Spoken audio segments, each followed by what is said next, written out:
दोस्तों आप सभी को पता है कि 2022 में चुनाव होने वाले हैं।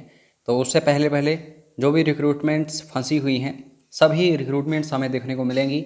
और अगर रिज़ल्ट्स फंसे हुए हैं तो उनके रिज़ल्ट्स आपको देखने को मिल जाएंगे।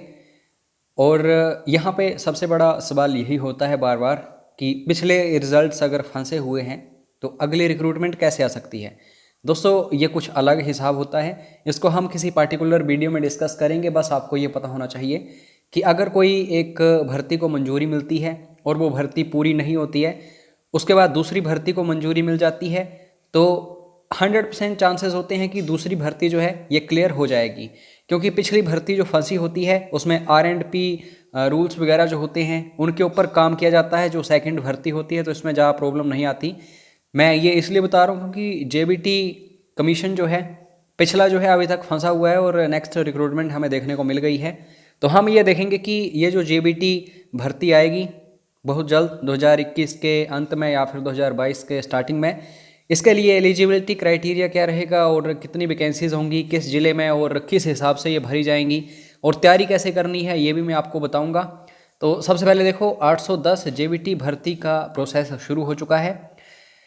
विभाग ने जिला उपनिदेशकों से मांगा रिक्त पदों का ब्यौरा। तो ये ब्यौरा इसलिए मांगा जाता है कि क्या कोई एक्स्ट्रा वैकेंसी तो नहीं है, यानी कि सपोज करो 810 वैकेंसीज जो हैं इन पर मोहर लगनी है, तो इसके अलावा क्या कोई रिक्त वैकेंसी तो नहीं है। अगर ज़्यादा होगी तो फिर ज़्यादा जो पद हैं उनके ऊपर फिर मोहर लग जाएगी। तो ये ब्यौरा इसलिए मांगा जाता है।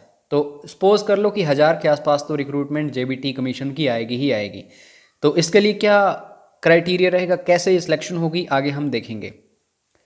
अब देखो दोस्तों, कोई भी रिक्रूटमेंट आती है टीचर्स की, चाहे वो TGT हो JBT हो कुछ भी हो, तो इसमें 50% जो होता है वो बैच वाइज होता है और 50% जो होता है वो होता है कमीशन के थ्रू। ये बैच वाइज क्या होता है आपको पता होगा अच्छे से, अगर नहीं पता है तो मैं बता देता हूँ। सपोज करो कि आपकी JBT जो डिप्लोमा आपने किया हुआ है DLED, वो सपोज करो अभी कौन सा बैच चल रहा है ये मैं नहीं बताऊंगा, ये बाद में हम बताएंगे जब बैच वाइज रिक्रूटमेंट आएगी। सपोज करो कि 2005 का बैच चला हुआ है। 2005 में जिस भी एस्पिरेंट ने JBT DLED की हुई है और टेट उनका क्वालिफाई है, उनको बिना टेस्ट के ही रख लेंगे। अगर आपका टेट क्वालिफाई है और बैच आपका लेटेस्ट है, बिल्कुल सपोज करो 2015 में की है आपने JBT DLED वगैरह, और आप चाहते हैं कि जल्द से जल्द हम लग जाएं जॉब पर, टीचर की जॉब पर, तो आपको कमीशन जो है ये क्लियर करना पड़ेगा। तो सपोज करो 810 वैकेंसीज बताई गई हैं, तो इसमें से 405 वैकेंसीज जो हैं बैच वाइज हो सकती हैं, ठीक है, और 405 वैकेंसीज जो हैं ये कमीशन के थ्रू भरी जाएंगी। और कमीशन का आपको पता है ये हमीरपुर बोर्ड इस एग्ज़ाम को करवाता है। 170 क्वेश्चन आते हैं, 85 मार्क्स मिलेंगे, आधा अंक मिलता है एक प्रश्न का। तो इसमें सब कुछ होता है, मैथमेटिक्स भी आएगा। हालांकि ज़्यादा फोकस आपको करना है जीके के ऊपर। हमीरपुर बोर्ड में कोई भी एग्जाम होगा तो जीके के ऊपर जितना फोकस करोगे उतना सही रहेगा। मैथमेटिक्स और रीजनिंग जो है इसको मिक्स कर देते हैं और HP GK बाकी सारी चीज़ें आती हैं, लेकिन history geography polity economy science इनके ऊपर बहुत ज़्यादा फोकस करना पड़ता है हमीरपुर बोर्ड का कोई एग्ज़ाम हो तो। अब यहाँ पे जिला बार हम देख लेते हैं कि किस किस जिले में कितने कितने पद जो हैं ये खाली हैं, ठीक है, क्योंकि आप अलग अलग ज़िले से होते हैं। तो जैसे बैच वाइज कोई भर्ती आती है तो ज़िले का यहाँ पे बहुत ज़्यादा रोल होता है। हालांकि जो कमीशन होता है उसमें ज़िला वगैरह नहीं देखा जाता, उसमें तो ऑल हिमाचल लेवल होता है। तो किस ज़िले में कितने पद, तो बिलासपुर में 30 खाली पद हैं, चंबा में 100 हैं, उसके बाद हमीरपुर में 90 हैं, कांगड़ा में 130 हैं, कुल्लू में 80 हैं, लाहौल स्पीति में 10 हैं, मंडी में 120 हैं। उसके बाद दोस्तों शिमला में 90 हैं, सिरमौर में 90 हैं और सोलन में 40 हैं, ऊना में 30 हैं, कुल 810 हैं। तो कुल मिला के कांगड़ा में सबसे ज़्यादा हैं, फिर उसके बाद मंडी में है, फिर उसके बाद आप देख सकते हैं आगे जो भी है। तो मैंने आपको समझा दिया कि इसका क्या हिसाब किताब है, 810 पोस्टें जो हैं किस किस तरीके से भरी जाएंगी।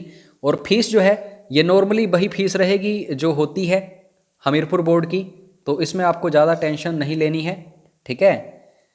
हमीरपुर बोर्ड में जो भी हिसाब किताब होता है रिक्रूटमेंट का सारा वही रहेगा। 15 मार्क्स वैल्यूएशन भी होगी, ठीक है। जैसे ही आप अपना टेस्ट वगैरह रिटन टेस्ट जो है क्वालिफाई करेंगे, 15 मार्क्स वैल्यूएशन होगी, जो भी सर्टिफिकेट्स आपके पास हैं उनकी वैल्यू देखी जाती है, और कुल मिला के यही है। और बैच वाइज जो है आपका जो एक्सचेंज एम्प्लॉयमेंट एक्सचेंज है उसमें ही आपको सारी प्रोसेस करनी पड़ती है, बैच वाइज जो भी होता है। तो अब एक टीचर होने के नाते मैं आप सभी को क्या सलाह दे सकता हूँ, जो भी रिसेंटली जिन्होंने JBT DLED वगैरह की हुई है, तो आप फोकस करो जीके के ऊपर इस टाइम। अगर आपका टेट क्वालिफाई है, अगर टेट ही क्वालिफाई नहीं है तब तो आपको फिर सब कुछ पढ़ना पड़ेगा, मैथमेटिक्स और जो भी है, क्योंकि टेट भी अब नियर है। अगर टेट आपका जल्द ही होगा तो उसके लिए और ज़्यादा आपको तैयारी करनी पड़ेगी। आपके लिए मौका है कि इस बार टेट क्वालिफाई कर दो नवंबर दिसंबर वाला, और फिर आगे JBT कमीशन जो आएगा उसको भी क्रैक कर लो। तो बस यही है, अगर आप टेट की तैयारी कर रहे हैं, टेट क्वालिफाई करना चाहते हैं, तो उसके लिए अलग थोड़ा सा हिसाब रहता है, HP बोस जो है उसको कंडक्ट करवाता है। अगर कमीशन आप क्लियर करना चाहते हैं तो HPSSC हमीरपुर बोर्ड जो है उसको कंडक्ट करवाता है, तो उस हिसाब से तैयारी करनी है। अब नेक्स्ट कोई भी आपको प्रॉब्लम आए, किसी भी चीज़ में कोई डाउट हो, कोई क्वेरी हो, क्वेश्चन हो, तो आप हमें व्हाट्सएप जरूर करिए। और मैं जानता हूं क्योंकि पिछला केस अभी चल रहा है JBT कमीशन का, तो काफ़ी सारे स्टूडेंट्स गुस्सा भी होंगे इससे, और कुछ एक स्टूडेंट्स जो हैं वो खुश भी होंगे कि इतने सालों से वो फंसे हुए हैं, नई भर्ती आएगी तो उसमें अलग से परफॉर्म कर पाएंगे। तो दोनों तरीकों के स्टूडेंट्स होते हैं, लेकिन अंत में दोस्तों जो मेहनत करेगा जीत उसी की होगी। अगर पिछली भर्ती में आपने जी जान लगा के मेहनत करी थी तो इस भर्ती में आप आसानी से इस एग्ज़ाम को क्रैक कर सकते हैं। और इस बार अगर आप ज़्यादा मेहनत करोगे पिछले भी जो एस्पिरेंट्स हैं उनसे भी, तो आपकी भी जो पक्की लगेगी। मेहनत की ही बात होती है टोटली। तो मिलते हैं नेक्स्ट वीडियो में। आप जुड़े रहो हमारे चैनल के साथ, ऐसे इंपॉर्टेंट वीडियोस आपको इन फ्यूचर भी मिलते रहेंगे। जय हिंद, जय हिमाचल।